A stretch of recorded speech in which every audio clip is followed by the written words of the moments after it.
Colts versus Raiders here in week number 17. Of course, we had to bring on special guest and friend of the show, Mr. Kenny King himself. Kenny, how you doing, man? Hope you had a great Christmas. Looking forward to this game on Sunday, on New Year's Eve. How you been, my friend? First and foremost, Cody, every time I come on here, you say Colts Nation. There's only one nation.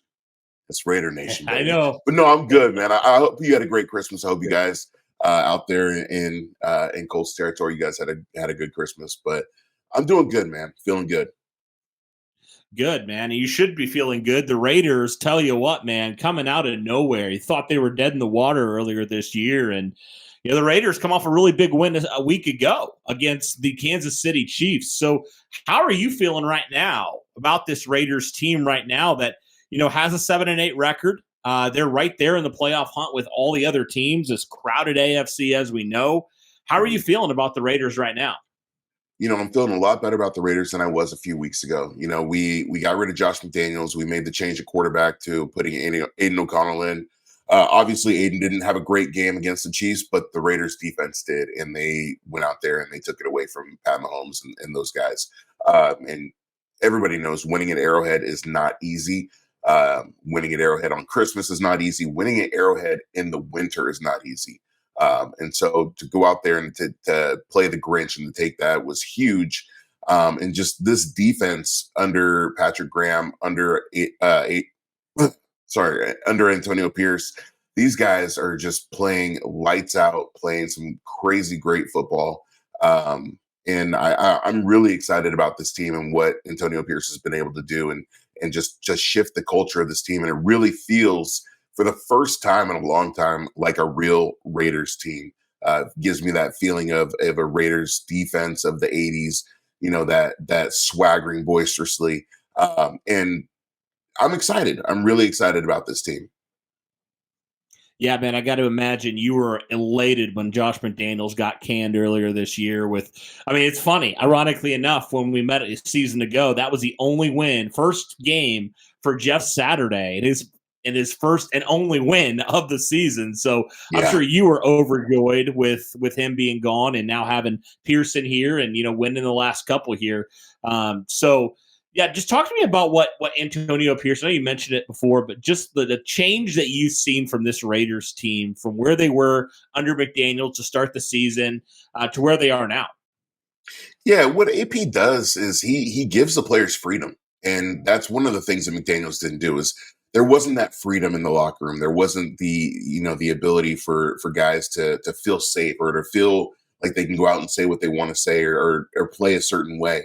Antonio Pierce has given them that freedom. And what you get with that freedom is you have these guys that are playing at a very high level. And each one of them will tell you, hey, this is a family, this is a tight-knit community. You come into this locker room, like everybody love everybody. If you don't fit in, you go. Like Marcus Peters, he wasn't doing his job, they got rid of him. And so, that's one of the things. But the other thing is, with that freedom comes responsibility. And what I've seen from this defense and what I've seen from this team is penalties have been limited because these guys know if we can't do what we need to do on the field, we're not going to be able to get this freedom that we have. And so, you have Antonio Pierce, who, grew up in Compton, was a Raiders fan, played in the Super Bowl, won a Super Bowl, has been there before. It's a lot different than a coach coming in and kind of dictating. And look, Josh McDaniels is a great offensive coordinator. I'm not going to take that away from him, but as a leader of men, he wasn't that guy. And I think that you guys, and in Colts territory, I think you guys can really attest to that because you saw how he backed out on you guys.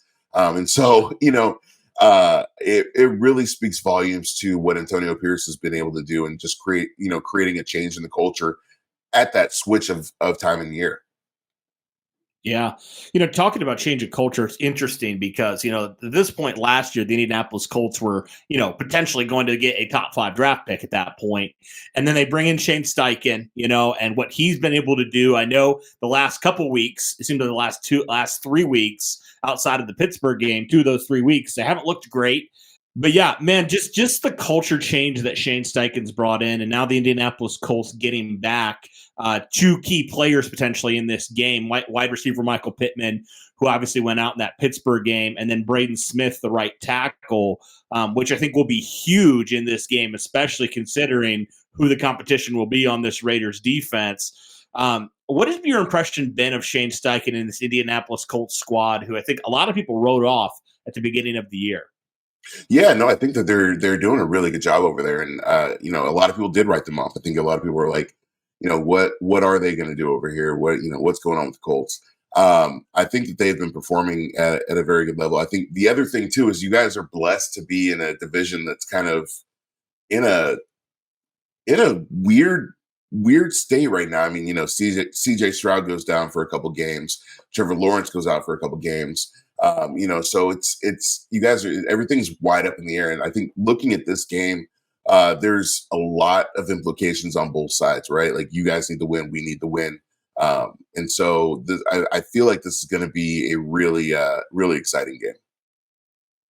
It does feel like both the divisions, the AFC South and the West, like there's just different teams who just maybe aren't as dominant as we thought. Jacksonville in the South, Kansas City in the West. It's been really interesting to see this year kind of some of those teams that people were saying Super Bowl favorites. And then you have teams like the Colts, the Texans, the Raiders kind of coming up and potentially, could do some damage and has beaten some of those better teams. It's been quite interesting to see how that's kind of unfolded this year, especially just in the AFC with so many teams, man, trying to get those final couple playoff spots. It's been absolutely crazy. Yeah, in the AFC, you don't really have a dominant team. You look over at the NFC and you see the Niners, and aside from the Ravens, there's really no dominant team in the AFC, and it's just everybody's battling right now, which is exciting. It's one of those things where it's going to come down to the final weeks, and these last 2 weeks of where we're looking at potentially where the Raiders could, if the Raiders win out and the Chiefs lose, we win the division. And you have the Broncos where they just benched Russell Wilson and they're right there in the playoff hunt as well. And so it's just a really, really weird situation this year. I think this year for football has probably been one of the weirdest seasons ever. Just with all the quarterback changes, with all the coaching vacancies that are going to be opening. But yeah, it's a really, really wacky year for football. Yeah. And it seems like a lot of these quarterbacks also, a lot of quarterback changes this year. We obviously know with Indianapolis, Gardner Minshew taking over. And then obviously with the Raiders, with Aiden O'Connell now been starting the last few weeks. Obviously still a rookie, Kenny, but what have you thought of him so far and kind of him leading and taking charge there as kind of QB1 in Raider Nation right now? What I like about Aiden is he has the poise of a veteran. He doesn't have obviously some of the veteran mindset where you can see it sometimes where he takes a little bit of time to go through his progressions, or he stands in the pocket a little bit too long where he could take off and run. But he definitely does have the poise and he has the leadership values of a veteran. I see that Aiden as being that guy who's, going to be able to lead this team for the next couple of games. I don't see him right now as the quarterback of the future. I do see him battling for a role. Now, not to say that Jimmy is our quarterback of the future. I'd love to see Jimmy Garoppolo go. I would love to see Brian Hoyer go. And I'd like to see the Raiders draft somebody. But what I'm seeing from Aiden right now is that he's a guy who gets it, who understands it, who has command of the offense, and who has the leadership of the team. He does have a good rapport with the players. He has a good rapport with the veterans. They respect him. They like him. And he definitely is somebody who AP looks at and says, this guy's a leader. One of the other things too was, looking at the KC game, he went 3 quarters without completing a pass, but at the same time, he went 3 quarters without turning the ball over. And I think that was huge and paramount for the Raiders' victory right there, because you give the Chiefs the ball back, they probably win that game. Interesting. Yeah. So would you say are some of the biggest strengths of this Raiders offense this year? What would you say are some things that potentially could be some concerns that you've seen them this year kind of struggle in offense? Offensively, some of the struggles that they've had is just kind of in the passing game. I think that, one of the things with Aiden being a rookie is just having that timing down with his receivers and getting the ball to, his playmakers. Being a guy who was a second or third string player, He was working with more of the second and third string guys. So you're seeing Trey Tucker get involved a little bit more. You're seeing Hunter Renfrow get involved a little bit more. But I think that's one of the concerns is just, getting the ball to the playmakers. It's crazy because, we talk about, like, we look at Devontae Adams and, he's still having a solid season. He's still sitting there right there about 1,000 yards. But he's not having the dynamic season that he has had in the past just because of, who he's had at quarterback. So I think that those are some of the issues. One of the other issues is that, Josh Jacobs has been hurt for a couple of weeks. He's questionable for this game. So they're going to have to rely heavily on Zamir White again. And so just, those are some of the things that we look at. And just obviously with having a rookie play caller as well, and Bo Hardegree, those are, some of the things that you look at with going against, Gus Bradley. Yeah. What would you say are some things that the Raiders have done well, maybe even as recently with Antonio Pierce kind of taking over, that you think they could potentially use to their advantage against this Colts defense that for sure has had some struggles this year? Yeah, I think one of the things that they do well is they attack.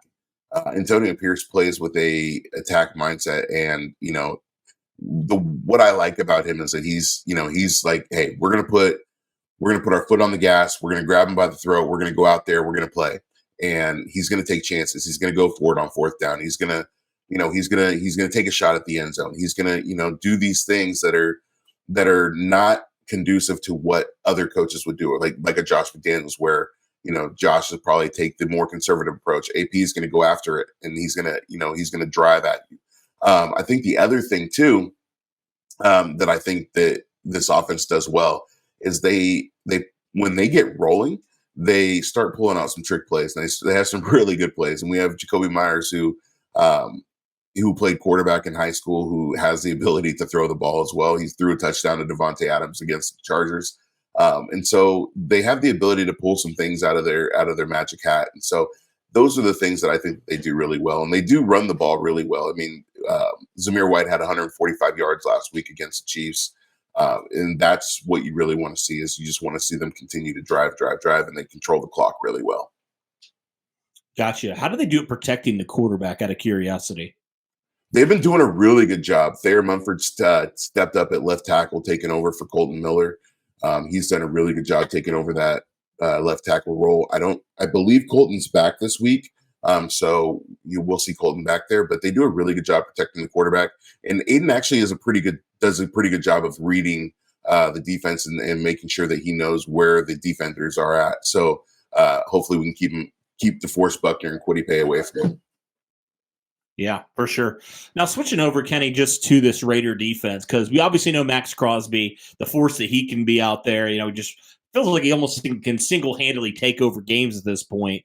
Yeah. What have you felt about this Raiders defense, man, this year that definitely, made some noise a week ago, really the last couple weeks? They've made a lot of noise, been able to shut down these offenses.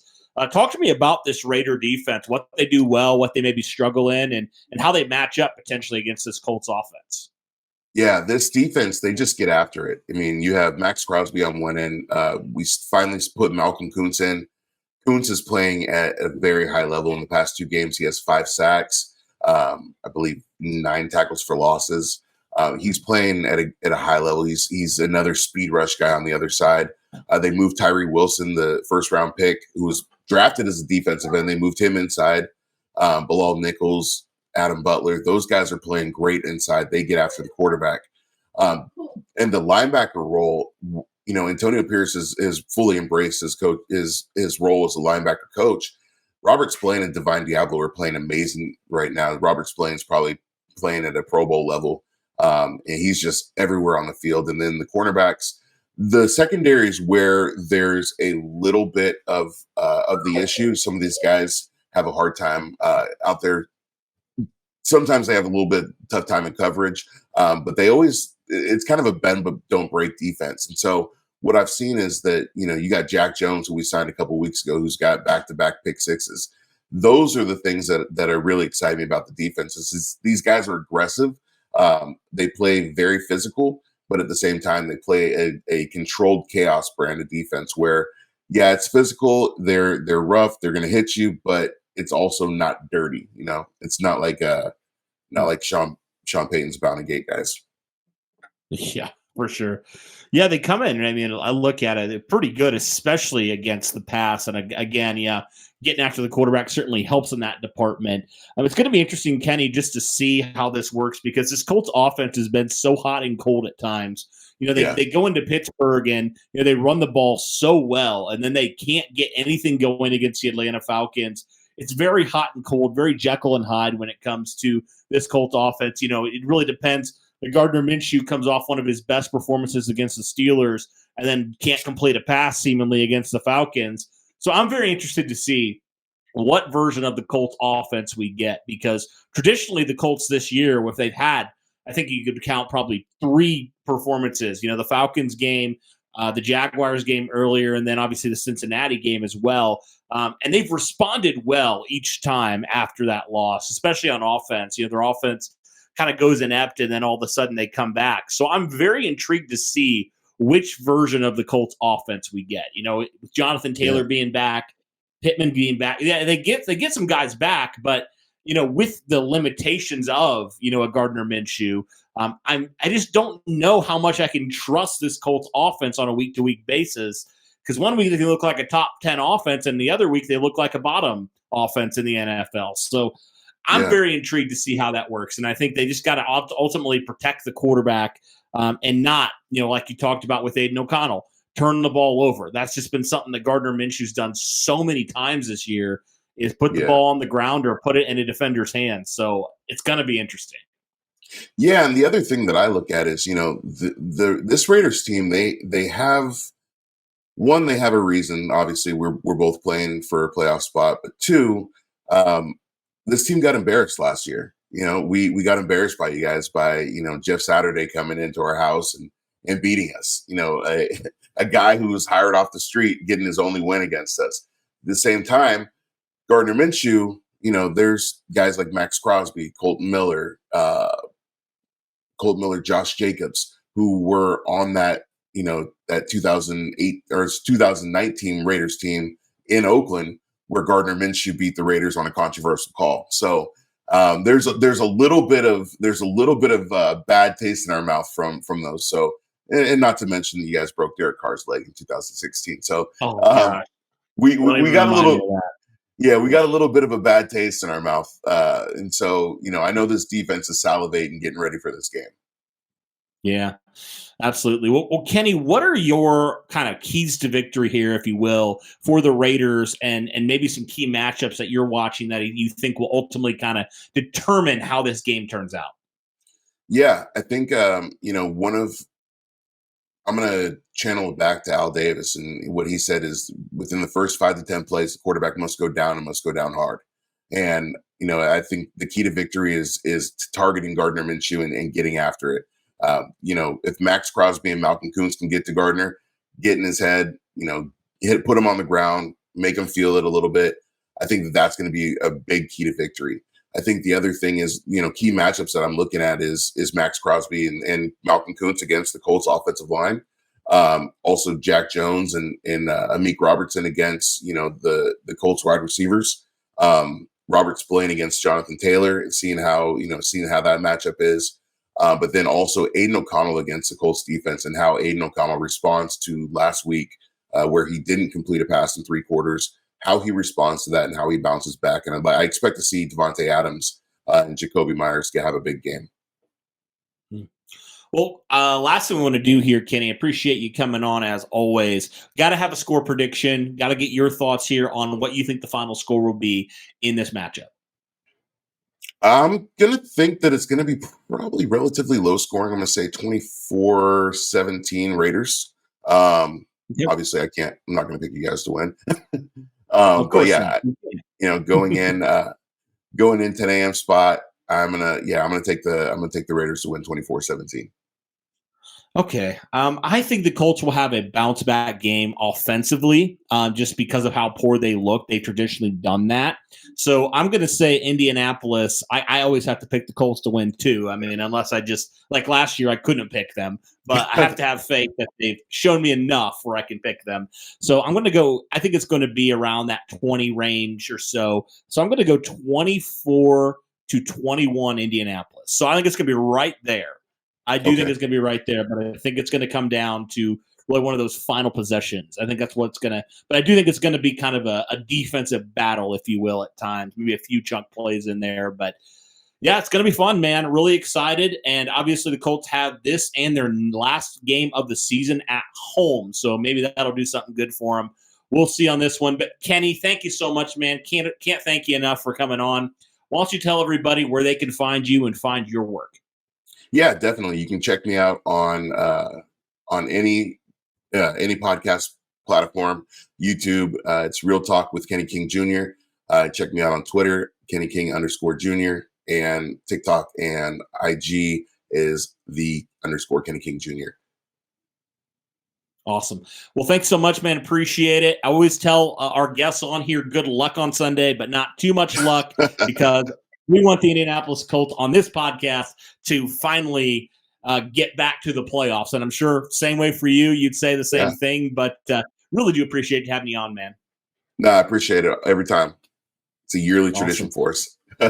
Absolutely. It feels like, yeah, every single year the Colts and the Raiders play around December time. So I Yeah. don't know what it is, but it's always a fun matchup. And it always seems like it goes back and forth. One year it's the Raiders, one year it's the Colts. And I know some Colts fans are definitely have some PTSD from 2021 because if you remember, the Colts were in a similar situation.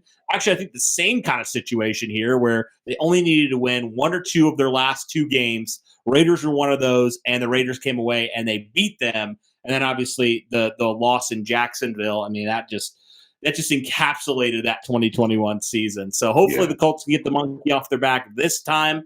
But thanks so much, everybody, for tuning in. Be sure to check out Kenny and all his work. That'll do it for this one. Thanks so much for tuning in, guys. And as always, go Colts.